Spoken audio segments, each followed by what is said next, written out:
Hey, it's Chrissy and Amanda. Two girls from Saskatchewan, Canada, living the Reiki life while working the 9 to 5. Hello, and welcome to Living the Reiki Life podcast. I'm Christy, and I'm here with my co-host, Amanda. And today's episode is packed full of great information with our amazing guest, Angelica. And we can't wait to share it with you. We're talking all about the divine feminine, Reiki, and Kundalini Yoga. But first, let's share some updates. So what's going on in your world, Amanda? Well, Christy and I were actually just at a trade show for the weekend, and I was doing past life regressions and Reiki and kind of chakra balancing. And Christy too was in the booth right beside me, which was awesome. And if any of you follow us on Instagram, you would have noticed Rhonda there. She's been on the podcast a couple of times, and we met a lot of really cool healers. And I was saying to Christy, it's so funny, you look around and it's just they're a healer and she's a healer and they are, and you look around and everybody just looks different, but it doesn't matter. It's everyone is still accomplishing the same end goal and just helping people out. And it was so awesome. We met this one lady who was absolutely fascinating, and she was a shaman and just had really interesting roots, indigenous roots here in Canada, and really, really neat lady. And then we met another couple who work together as a team, and one reads the body and one does the energetic healing. So that was really interesting. So there were really a lot of cool stuff to see, and just be reminded that sometimes I feel like I need to put myself in a box of what a Reiki practitioner should be and what she should look like. And it was a really good reminder that we're all different, we all are unique, and we don't need to fit anyone else's persona. You know? Mm-hmm. Yeah, that's so true. When you said that to me, and I was just looking around the room, and I was like, yeah, there is no cookie cutter practitioner healer. You know how sometimes Instagram can glamorize stuff and make a spiritual person look a certain way, wearing all these flowy clothes and beads and I like that stuff, of course, too, but it's you don't have to look a certain way to hold space, to live in your heart. And the couple that were doing the healing, Amanda and I both had a session with them, and they were probably, I'd say maybe late 50s. Would you say? Yeah. And so 60s even, actually. Yeah. And they were amazing. They're both trained in Reiki. That's where it all started. And she does psychic information, and she can see. So she's very clairvoyant. So she's at the side of the table and she holds your arm and she's seeing stuff and she's telling you things. And then her husband is doing the energetic work, and he's trained in some indigenous healings. And it was just such a neat combination. And she would tell him where the blocks were because she would do the initial scan. So she's like, okay, work here, here, and here. And yeah, some of the messages she gave me were they were amazing. She was really bang on. It was really neat. Yeah, they were for sure my favorite people. Yes. 100%. Some people, you just don't resonate with. There was quite a few different forms of Reiki and different services being offered at this wellness expo. And, people will find the one that is right fit for them. Mm-hmm. And Christy and I just both loved this couple. They were right on our vibe, just super sweet and just doing the thing. And it was really awesome. Yeah. Yeah. And they were busy the entire time. I don't even think they sat down. Yeah, I don't think so either. Yeah, it was a really good show. So really fun. Glad we did that. Yeah. Yeah. It took a lot out of me. It took me a couple days to recover because I'm not used to that much, standing, talking, all of that, because I'm a introvert, of course, right? So it's a lot of outward stuff. And I was doing card readings and just chatting with people all day, which was amazing. But yeah, it just takes a bit to charge the batteries back up. Yeah. And then I came home to a sick kid who then got me sick. So that's why I sound like this. And so the recovery was, a little bit extra for both of us. But that's okay. Yeah. That's normal. And we just take what we need and make sure that we are recharging because that's really important. Yeah, so important not to keep pushing yourself. We know our limits. All right, so let's get into a recap of the astrology for this pretty crazy month of March. Yeah, I'm definitely feeling the energy of this March month.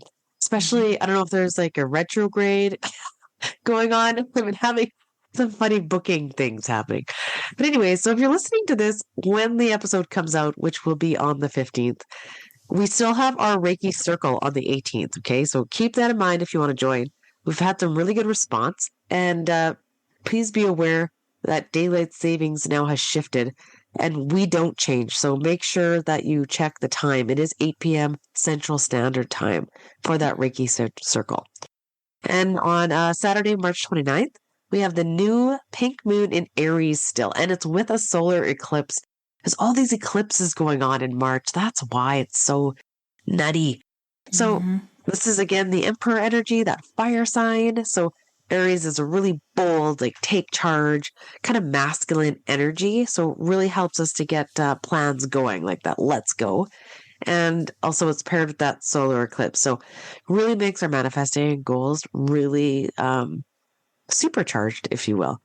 So yeah, so I know Christy and I always like to set our goals, and we talked about this last time. But if you want to do goal setting, March 29th, that'd be a really good day with that astrological new year coming in.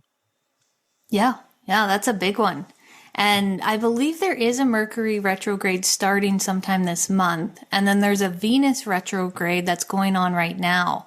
And that one's really interesting because it's all about like going backwards and reviewing things. And I follow this one girl on Instagram. I can't remember her handle. But she was talking about with Venus, like it's all about like self-love and relationships. And she said that boyfriends will come out of the woodworks, ones you haven't even thought about in years. And I was like, okay, yeah, whatever. But the last 2 nights I've dreamt of boyfriends that I haven't talked about or seen or thought of in years, like a decade. It's bizarre. Gross. I hope that doesn't happen. Yeah, it's not like nothing bad in the dream. It's just like they're there, and it's so weird. I wake up and I was like, oh, interesting. So yeah, I don't know if that's going on with anybody else, but you know, like sometimes it's funny when you listen to something on Instagram. It's like, are you already planting that seed for something like that to happen in the subconscious, or is it actually the planets? You know, or a little bit of both. I don't know. Yeah. It's like the chicken and the egg. Yeah, for sure. Yeah, totally. I know. Who started this really? I totally agree with you. Yeah, but it's interesting nonetheless. Mm-hmm. Yes. Yeah. All right. So should we get into this week's episode? Yeah. We're really excited for you to hear this conversation with Angelica. She's a really awesome woman, you know, doing the thing. And yeah, it was really good. I really enjoyed it. Yeah, I did too. It was just such a high vibe conversation, and I learned so much from her as well. And it was great to connect with her. So yeah, hope you enjoy. Yes. We'll see you next one. Today we are thrilled to welcome Angelica Rose Neri, an Ayurvedic practitioner and spiritual business owner. She specializes in guiding experienced healers to create successful spiritual businesses while reclaiming their power through Ayurveda, yoga, and Reiki. Her soul's mission is to empower women to embrace their intuitive strength and express their authentic voices to the world. And our conversation today, we really wanted to talk about how Reiki can help awaken your divine feminine essence. And it's just such a fabulous topic to dive into because as we talked about before, like so many women are feeling burnt out and not in sync with their bodies, and they don't know how to tune into their inner wisdom. So we can't wait to soak up all the knowledge. So welcome, Angelica. Thank you so much, Christine, Amanda. I'm super excited to be here. Yes. Yeah, I can't wait to talk about the divine feminine. I've been really called to doing things with my Reiki sessions that really help with the divine feminine and just empower women in general. So I'm really excited to talk with you today. Ooh, I can't wait to hear about that. Yeah, I'll tell you about it after. But yeah, so how did Reiki find you? So I was already in the healing world professionally at that point. I started with this whole world as a full-time yoga instructor. And then, like most healers, I got called into it to feel my physical imbalances. Yoga was kind of something that I found just to like have movement and have my own soul healing. But I had a lot of chronic conditions. One was amenorrhea, was a lack of menses for at least 3 months. I hadn't had it in 3 years. And I had IBS, which is just like a blanketed term for like lots of digestive issues. And I found Ayurveda because it was that name just like kept coming up to me. And it was the most ancient holistic science. And I was so into holistic health at the time. And it just made so much sense. 3 principles that really stood out to me with Ayurveda was healing the root cause of the imbalance. The second one was understanding your unique energy type. And so your healing plan would be unique to you and not same to anyone else. And then the last thing was, of course, the mind, the body, and the spirit are all connected. So when I decided to heal with Ayurveda, I decided to become an Ayurvedic practitioner because that's kind of how I am. I love knowledge. So I healed a lot of my digestive issues with Ayurveda, which a lot of people do and can find with those modalities, but I still wasn't able to get my period. And for those who are kind of privy to this Vedic philosophy, we all know that female reproductive issues lie in the sacral chakra, which is the second energy center, which is responsible for, where we hold our emotions or our intuition. But it's a lot of that feminine energy of flow and surrender and creativity that all lives there. So cognitively, I knew like, okay, there's an imbalance here in this chakra center, but I've done everything physically now at this point of diet and lifestyle practices, like completely upheld my whole life for it. I still wasn't getting my period. And, I just was called to go to learn from Reiki because I was really pulled to the spiritual world. Like I didn't know what spirituality meant to me at the time, but I just wanted to dive deeper into spirituality. And I also was so mystified by the unseen world and mediumship and psychic encounters. Like I loved all of that stuff so much. And I wanted something, I guess, more concrete that I could be able to use those modalities. And so Reiki came into my life and I was like, I'm skeptical, but I'll go for it. And it was after my second Reiki certification. It was the day after I got my attunement that I got my period back, and I had then gotten it back consistently. So it was like a very like physical moment. Like not all of my experiences in the health wellness are like this, like, I don't know, I guess you could say like idyllic. Like it doesn't always happen like that, but it did for me. And it was such a huge sign for me to be like, you're not just a physical body. It's not just about diet and lifestyle practices. You have a whole energetic body that you can't see. And there's something happening beyond the surface that you can't see, but you're guided by. Like I look back and I was like, oh, I was divinely guided to find Reiki and the way that it came about and the name and, all these things. You're just like, it's crazy how it happens. Right. And in my Reiki to attunement, I had this beautiful vision of my divine feminine self. And it was very like sensual and liberating and free. And I just remember just feeling so connected to myself and my intuition.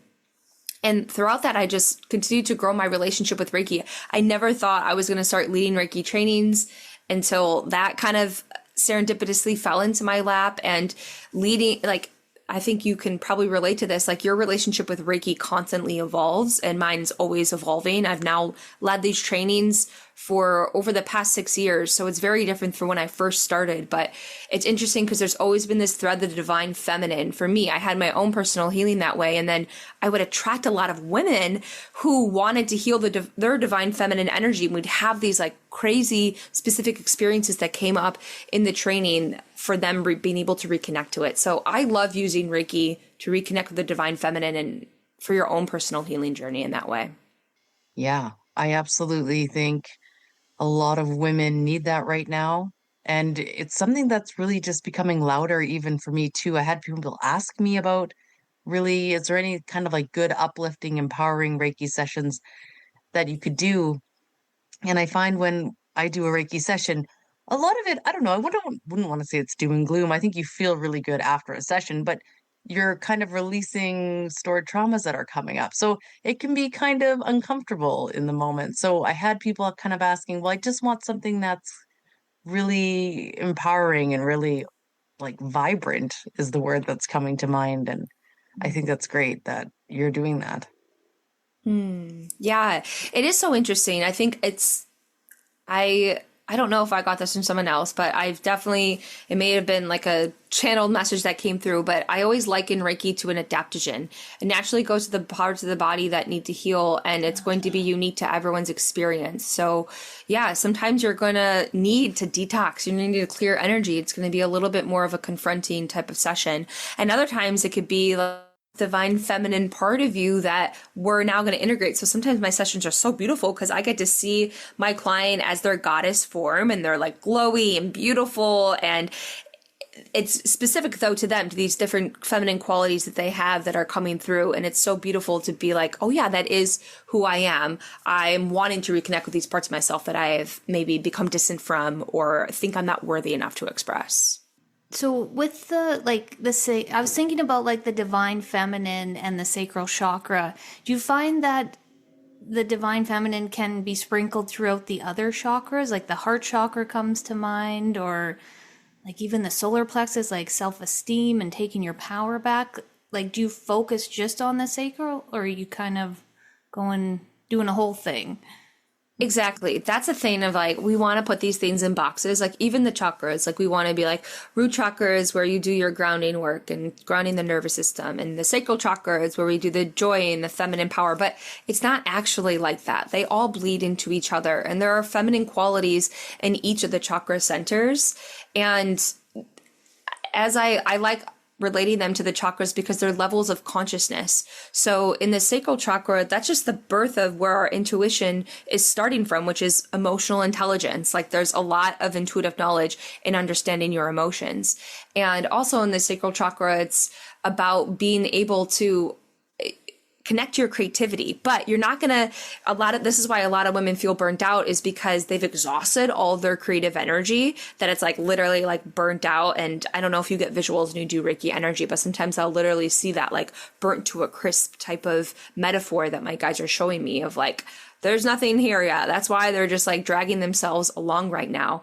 And what's meant for them is to reconnect the parts of themselves that feel alive again, that they get to like come and do things that are for them, because they're probably using their energy and giving it to other people and places and things and not giving it back to themselves. And so, yeah, everyone's experience is so different. I do find that the second and the fifth chakra, that connection between these two, I've just the most. And it's probably related to my own healing journey of, being able to express myself. And I think in the age of our technology and social media, I just find that a lot of women, they have all these beautiful intuitive gifts, but it's so hard for them to show up on social media, to make their businesses visible, to put their offerings out there, to tell people I'm a healer, all these forms of throat chakra expressions. It's so connected to the feminine, and it makes sense. Like if we talk about past traumas of, a lot of women hold the witch wound of being burnt at the stake, and literally they were, decapitated from their head and they were hung from their necks. And that is a blockage in the throat chakra that can be passed on generation to generation, that if you believe in past lives, if you carry that into this life, although you're not going to be burned at the stake, it could very much feel that way when you're trying to speak your mind, when you're trying to use your intuition. That same wound can be triggered. So yeah, I do find that the second and the fifth chakra relate a lot to the divine feminine energy, but I think you could relate any energy center to that totally. I find a lot of women that come in for Reiki definitely have a block in the throat, in myself included. And it is usually I do find it is from past life. The subconscious is just a way of protecting them. They don't want to have too much expression, right? Because we know that's not safe. Mm-hmm. Yeah, I've come across that as well. It's crazy how it, like in that life, if you shared your story or shared your healing with your community, you could die. So it's like in this life, it's that scary to put yourself out there. And I've come so far with my throat chakra and working through that, because yeah, that's a powerful one to clear. It's really amazing.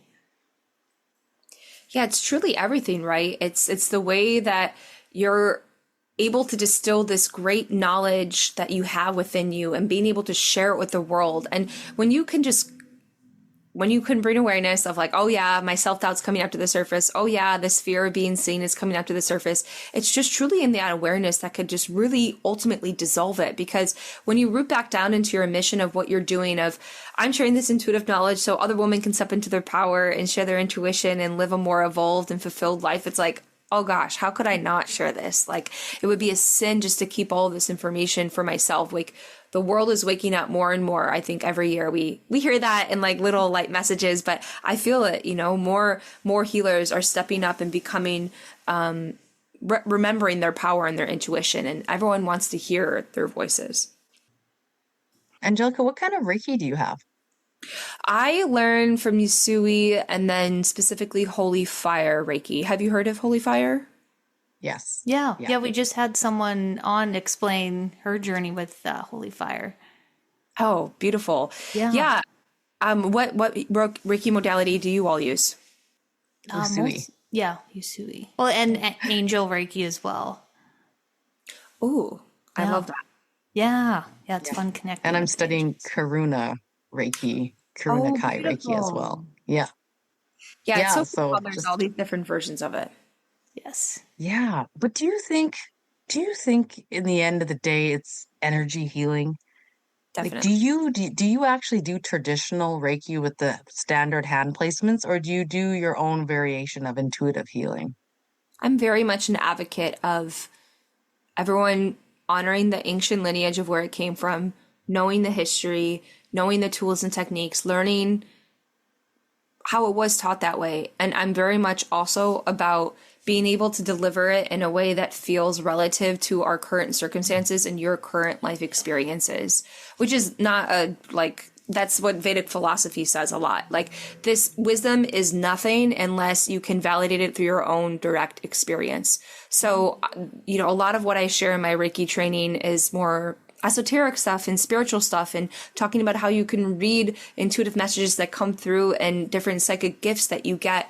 And that is alternative. And I know some people who would hear that would be like, that's not Reiki, but this is my unique expression of it. And this is what I teach my students. And I want them to also lean into their intuition and being able to share it in a way that feels authentic to them. And I've gone down the road of just being super rigid. I mean, I love ancient knowledge and Reiki, yoga, Ayurveda. It can be like really strict and very rigid and rule based. And I think that's when you can lose sight of your intuition and you're outsourcing your power to another thing, system, person. And that's when it can actually get the scariest, because you're giving away your power and you're not listening to your intuition. So whatever helps you to feel the most alive and fulfilled, I'm always like, you go with that.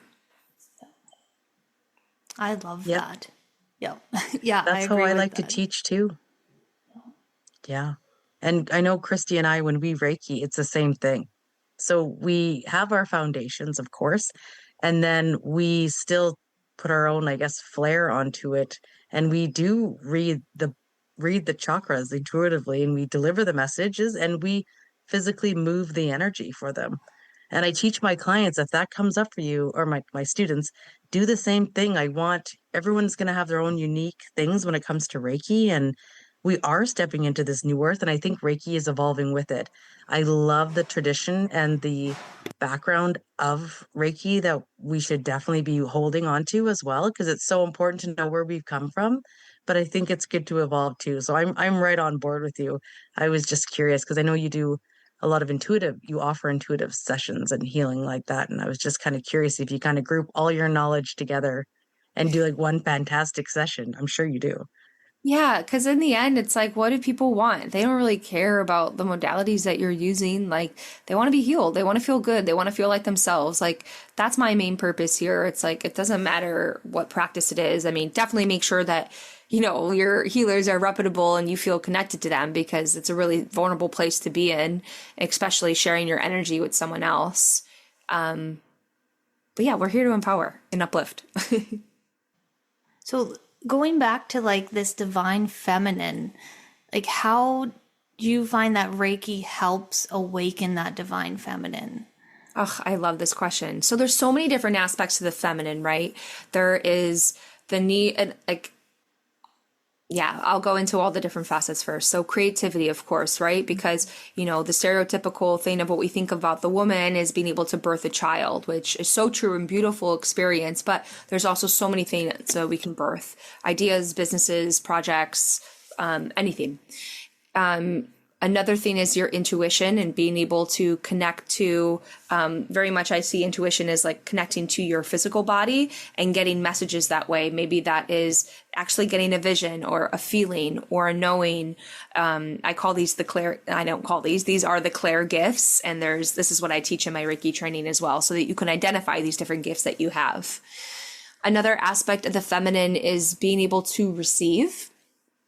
So it's not about doing and not about pushing and forcing and using your willpower to get it done. There's a time and a place for that. And we relate that to more masculine energy.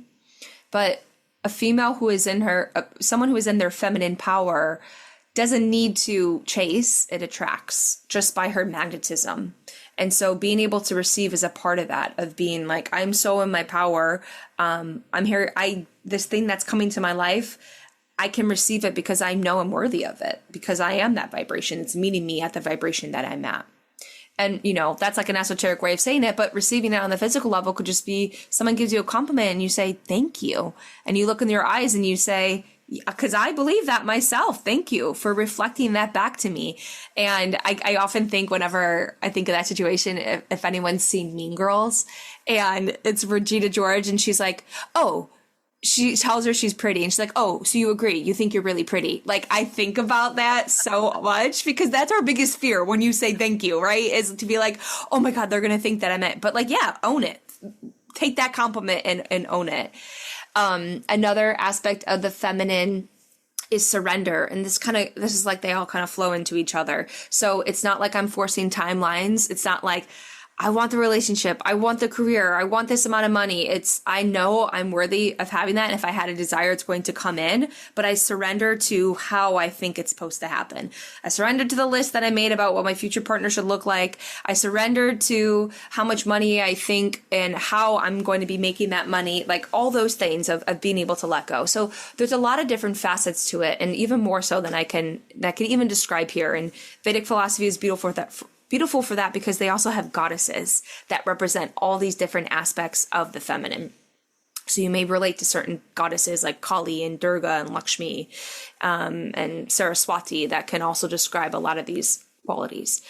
Now, on a more kind of real physical plane level, I get a lot of women who maybe they came from just working really hard, like corporate jobs, or working 60-hour work weeks and just, pedal to the metal, working for someone else, and just getting to a point of exhaustion where it's just like, oh, I have no more energy. Like, you're just literally tired. Sometimes it'll show up like as chronic conditions, like physically in their body. And that's like a deeper initiation. The body's really like, okay, no more. We've got to put a halt to this. Other times it's going to show up with just like a lackluster of life, just kind of like when you wake up on your day and you're like, this isn't it. Like, I know I'm meant for more. I know I'm meant to experience more joy and fulfillment in my life. It's not having that kind of like play and fun and fulfillment and pleasure. Pleasure is such a huge feminine quality, so many times, sometimes with religious upbringings, we can have a lot of guilt for feeling pleasure. That's been my experience. And so a lot of times it's women being able to unwind that. So, women will come to me with certain imbalances that I just start to notice this thread. It's overworking themselves. Usually I tend to attract like a lot of fiery type of women who have burned both ends of the stake. And it's also like they're forcing things and they want things to happen in a very specific way in a timeline. And that, to me, sometimes I could just feel that type of energy.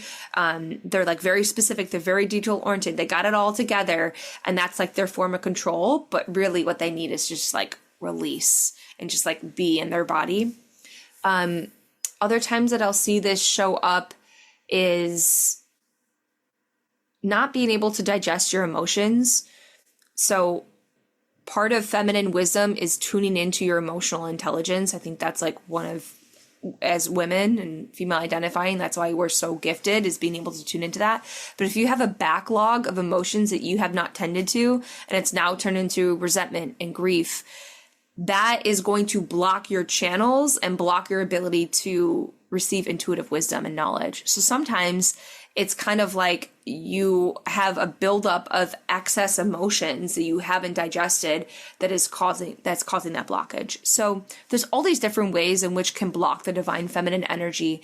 But when you're able to really acknowledge first what's causing the imbalance, that's the first step, is just the awareness of it, of like, oh, this job is causing me to be exhausted, or, oh, I am not digesting my emotions with this person I'm in relationship with, and I'm actually super resentful for them that I'm in this relationship still with them, and I'm holding on to that. When you're able to bring awareness of what's causing the imbalance, that's the first step. And then after that, that's when you can start to learn how to move the energy and bring in the opposite energy. Okay, well, what does let you up? Even if it's something as simple as picking up a book, like a fantasy book that you have not read since you were a kid. Even if it's something as simple as going to take a ceramics class, just so that you can like get into your creative mode again, taking a dance class, singing, talking it out with a friend. These more like feminine type of practices can just kind of be the tip of the iceberg of getting you to reconnect to your intuition. And yeah, I think also a huge lesson that I always highlight in my Reiki trainings is boundaries. I find that a lot of women who know how to give their energy away, but they don't know how to receive energy themselves, they're called to Reiki for this reason, because Reiki allows you to finally be in a state of receptivity. You're receiving just unconditional love and light and healing energy. It feels amazing. It's like truly the best when you can receive the Reiki energy. But it can be hard to receive when you're not used to doing that, when you're used to being the giver, the caretaker, the one who's doing it all. So Reiki and learning its principles and just the simple practice of receiving it can be so, so healing in that way. And also what I love about Reiki is that it helps you get to a state of true relaxation. Like, I think women who have like been burnt out, like don't even understand what it means to have a grounded nervous system. And I even speak for myself. Like I live in a major city. I live in Los Angeles, and I know the difference between my nervous system when I'm here than I'm, maybe up north in Big Sur, where I'm surrounded by forests and silence. It's so different. And the same thing is like Reiki. When you're in that Reiki, if you're getting certified and you're going through an attunement or you're receiving it in a session, it allows you to get to the theta state where you're actually able to relax. And that's the only state that you could really heal in, is when you can actually go to the theta brainwave state and you can actually drop into your physical body. And I swear, once you begin to really work with the Reiki energy, it's almost like you realize you can slow down in your life and just really bring awareness to everything. And that is like the biggest feminine quality and gift I think that Reiki gives, is just slowing down and being able to be in the present and enjoy life exactly as it is. With the feminine, I've noticed too, I had a client come in and I was working specifically on their left breast. And I said, okay, so like the left side is the feminine side, and the breast is all about how we nurture, and we feed our children with our breast and how we nurture. So I'm like, I just asked her, I'm like, do you allow yourself to be nurtured or cared for? Do you allow that to come in to receive? And yeah, she had a cyst, didn't turn into anything, but the lump is still there. And literally had to remove a cord out of it just to help and the energy move. And I thought, geez, like this is a lot of women.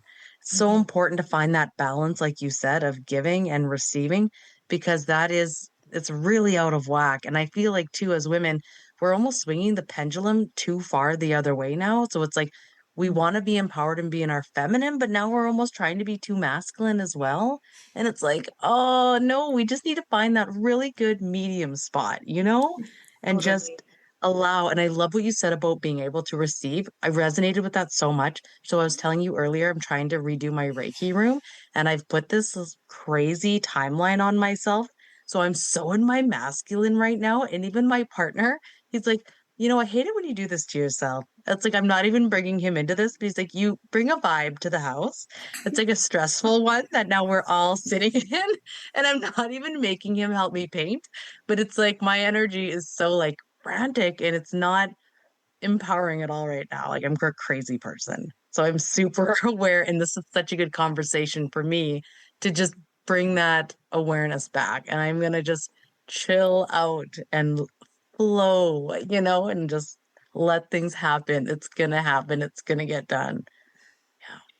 Yeah, that's a great example. It's so funny because I often have to remind myself, like literally every morning I wake up and sometimes I'm like, all right, let's get after it. And like I'm in that mode, right? And I literally just picture like putting pause on my day, and then I'm like a podcast fiend. So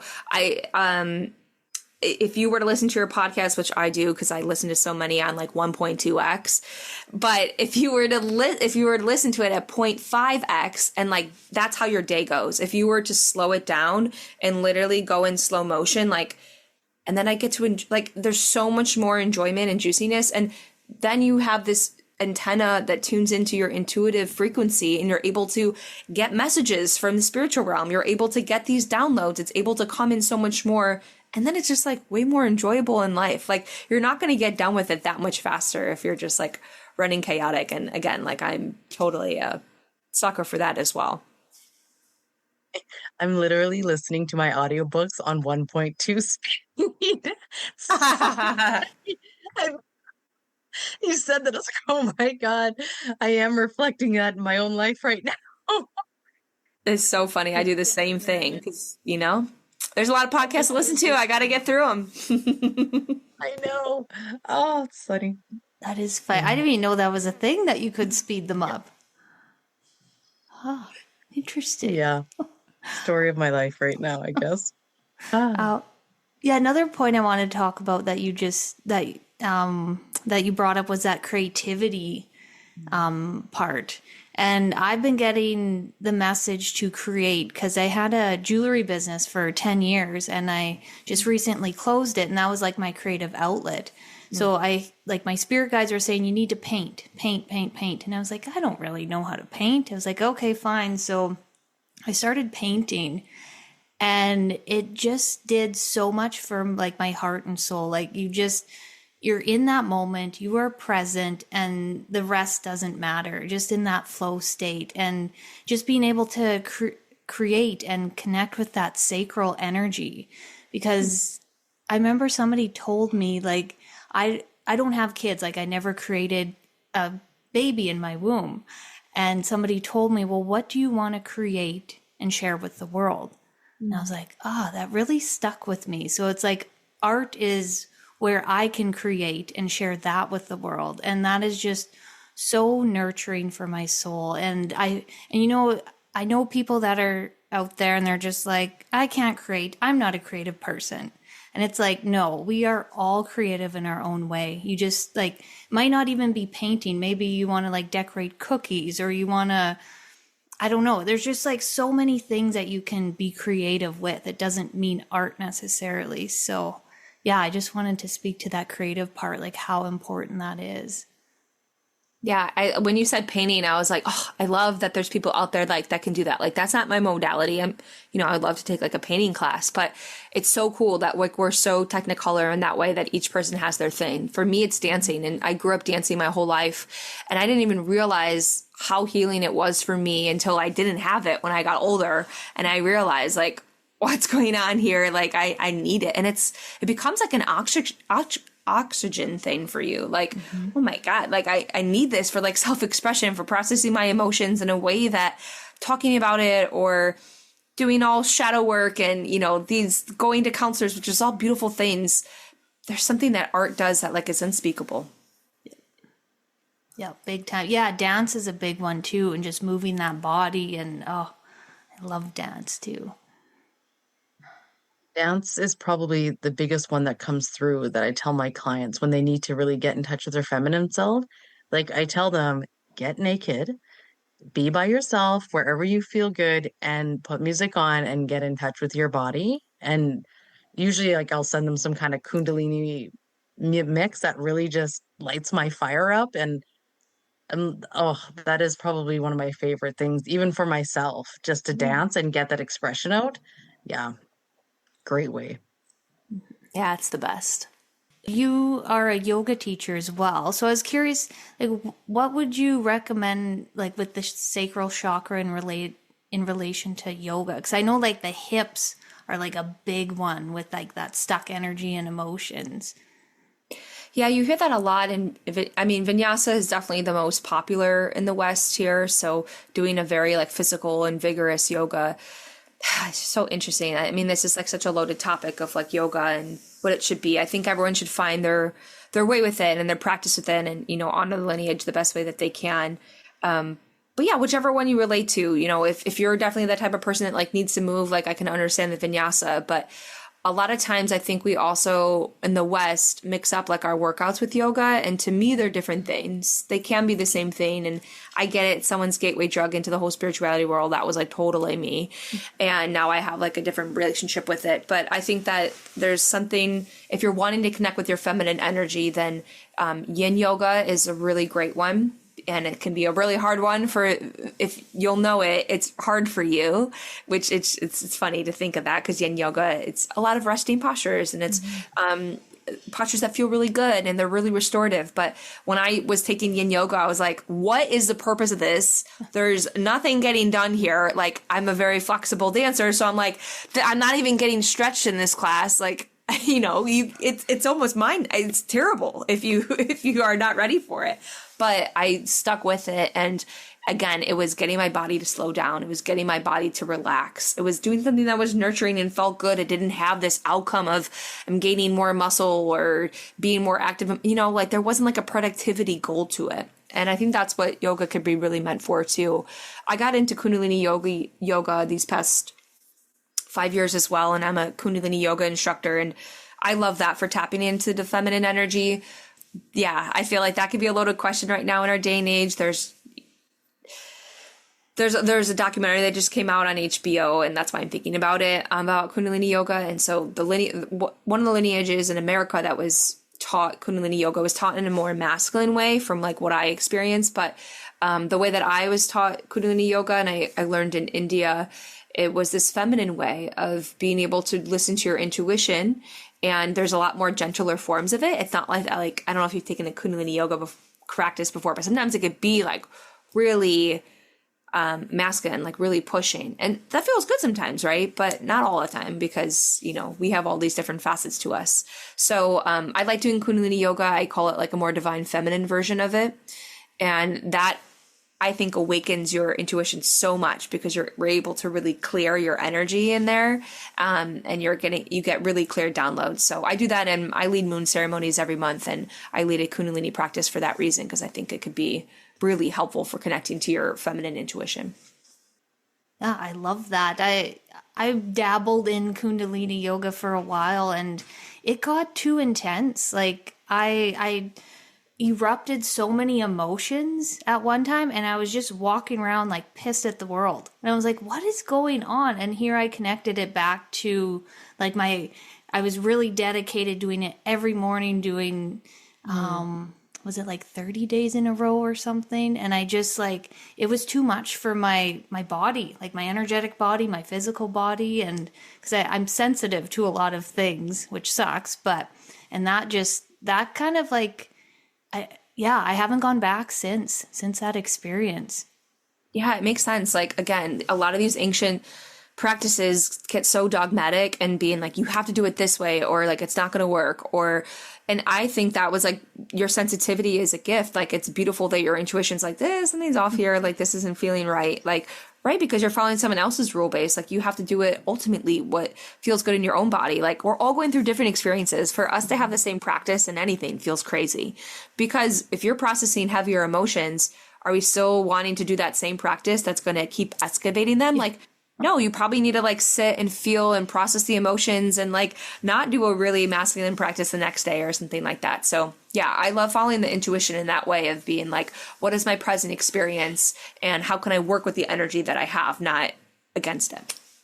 Yes. Yeah, I love that. And I guess like listening to you say that now, that's kind of like the lesson in it for me, was to like tune in to me. Like, what do I feel like doing today? Maybe I don't want to do that. Maybe I want to lay down and journal, and just like listening to ourselves. That's such a good lesson. And do you teach that online, your Kundalini? Yeah, I have an online membership with spiritual healers, and we come together every new moon and full moon. On the new moons, I'll do a Reiki healing experience, and I'll deliver intuitive messages for each person who shows up live. And then on the full moon, I'll do a Kundalini experience, because that's kind of like the energy is the most potent. We can clear a lot of energy there. And it's cool because, my clients are all healers themselves, and they can get really clear downloads in these ceremonies as well that can help direct them to, okay, where am I going for these next couple of weeks? Or how am I planning for my business for the year ahead? Or this, we link everything to astrology as well. So we talk about astrology in these moon ceremonies too. So it just like provides more intuitive knowledge of like understanding ourselves and our businesses and the best way we can get there. What would you say to people who think Kundalini is something they shouldn't dabble in?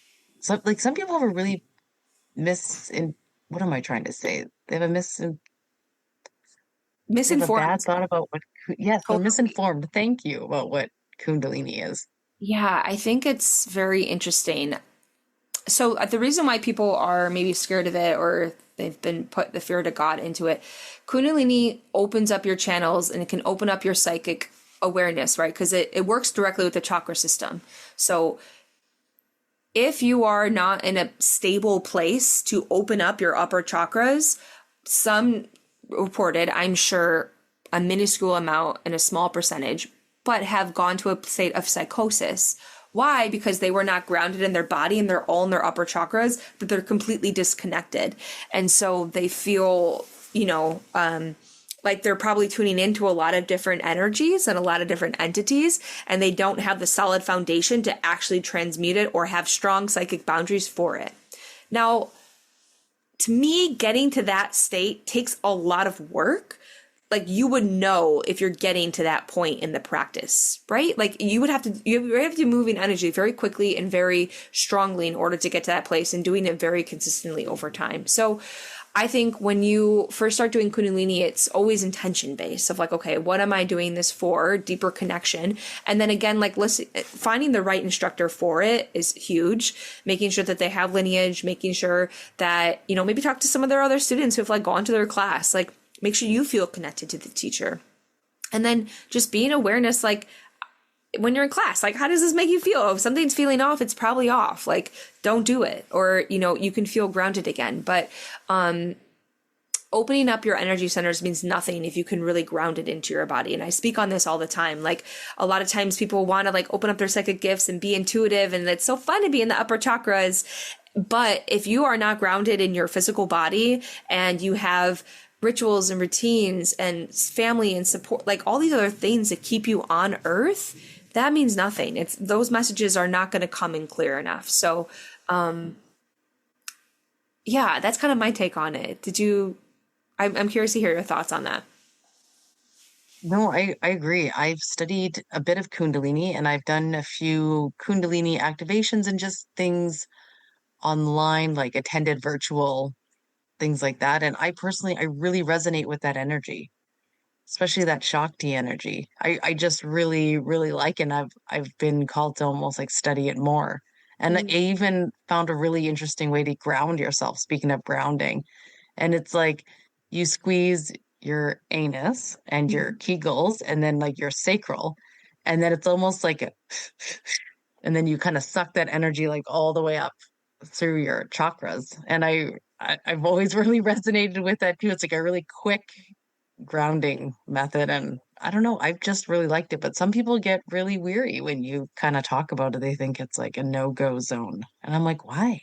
Maybe I need to watch that HBO special. I don't know. Well, that will definitely scare the crap out of you. It is really intense. It is, and that, well, it should just tell you that you need to trust your intuition. Like, I think it's a shame with a lot of spiritual groups and communities that it can turn into cults, and it can turn rigid where you give away your power. So that was what kind of happened with that community, which is such a shame, because I feel like, again, this is going to be a whole other story that I feel like it's going to come in of people associating Kundalini just with cults and giving away your power. Like, a lot of people, humans, I think, just like can't, they need things to be in boxes, right or wrong, black or white. And that's just not how it is.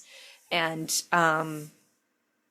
yeah, it could be rigid in certain, like, I think Just like listen to your intuition. Like, are you giving away your power to a guru or a teacher? Are they making you do like morning routines and nighttime routines? You're just like, this is miserable. I don't want to be doing this anymore. Like, you just have to, and if you have a good amount of people around you who are like keeping you stable and sane, like they're always going to reflect that back to you, and you'll always stay on your feet.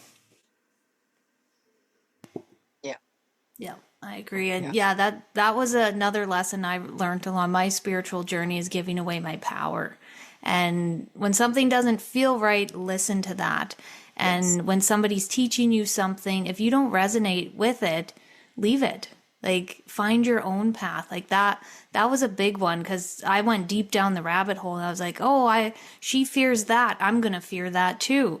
And then I all of a sudden was scared of different things. And I was like, well, why am I? And I just had to check back in with myself and just claim my power back. Like, who am I?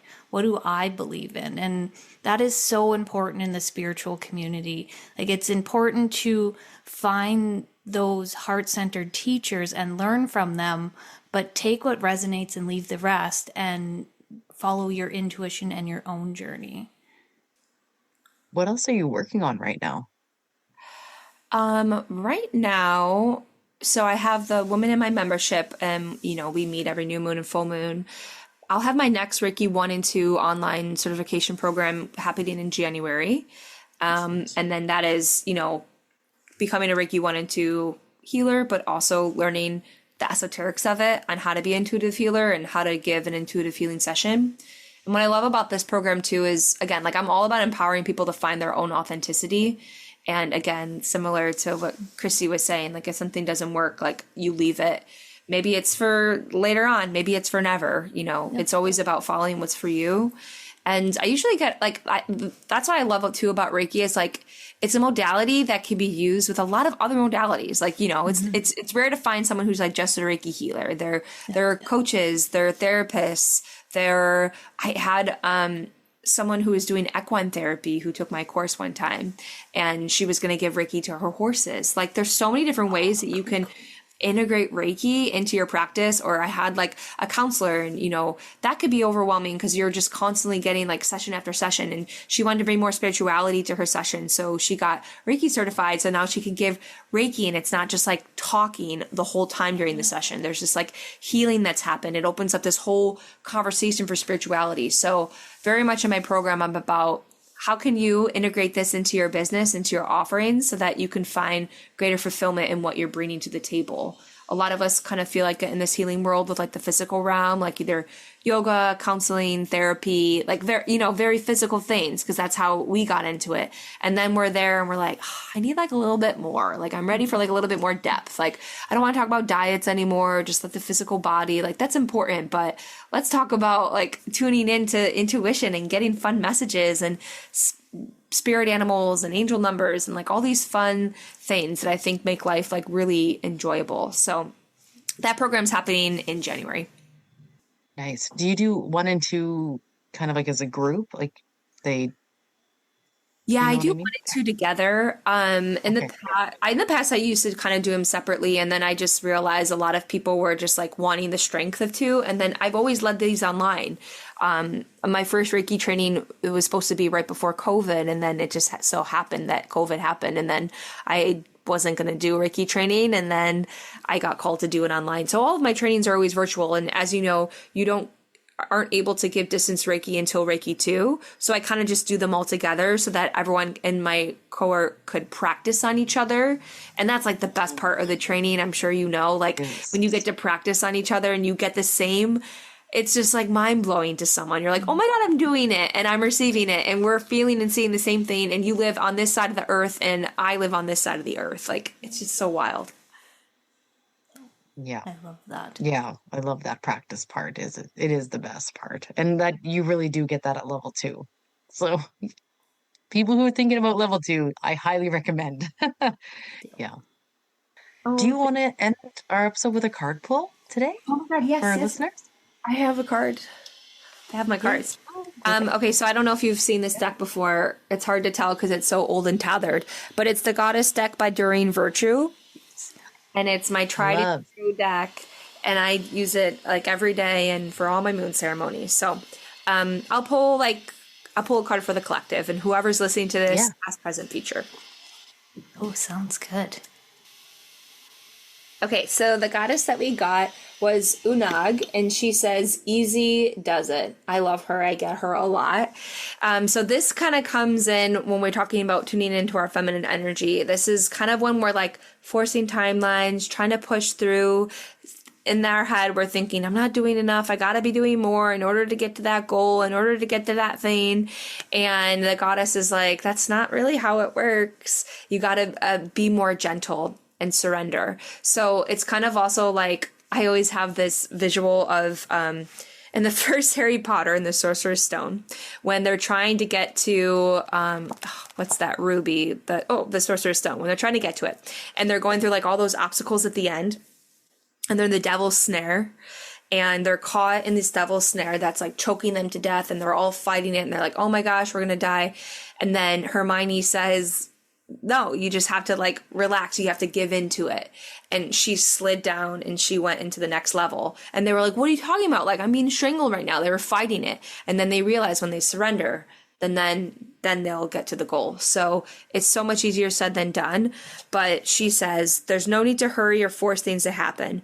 Everything is occurring in perfect timing. So you're not doing anything wrong. There's nothing that you should have done or could have done to like get further where you think you're going. You are exactly where you need to be and doing everything that you need to be. So just be cognizant of the voice of your inner critic that's trying to push and force, and see where you can allow for more magic and for the universe to give you what you really want. Because a lot of times we think that we know what we want and we think it needs to happen a certain way. And we're like, hey, this hasn't happened yet. And the universe is like, if you have that desire, it's meant to come into fruition, but it has to happen in divine timing. So trust, and it will definitely happen on universe's timing. Oh, one more thing. It reminds me of that quote. Nature never hurries, but it's always on time. Well, I'm going to go ahead and claim that one. Yep. Yeah, that was like Thank you right for that you. special message just for me. Like, wow. Oh, can you always come and give us a card pull? Oh yeah. That's so I good. actually, Thank you. I do IG lives every week. I try to do them on Wednesdays or Thursdays. So if you show up live on my Instagram feed, I do individual card pulls. So I'll do like an energy update, and then all you got to do is put in your first and last name, and I'll pull a card. Oh, amazing. Okay, I am going to join you on that. That's awesome. Thank you so much. Yeah, thank you so much for having me. This is such a great conversation. Yes, I really enjoyed it. Thank you so much. And where can people find you and connect with you? Yeah, the best way is on Instagram, Angelica_feminine_healer. That's all I'll put out, all my offerings. And I love sharing wisdom and knowledge. So I have lots of wisdom on there. And then, yeah, on my page, if you want to sign up for my certification program or join IG Live, all that lives there. Awesome. Yeah, you do have a great Instagram. You share a lot of good stuff. Thank you. Yes. Yeah. Thank you so much for being here. I truly enjoyed this conversation. So amazing. Good. And we'll link all your stuff below as well. And if you want to find Christy and I, we are at Living the Reiki Life on Instagram, and we have our own personal handles as well. Yes, mine is the Birch Soul. And I am Reiki with Manda. Thank you for listening. Yeah, we'll catch you next time. 1, 2,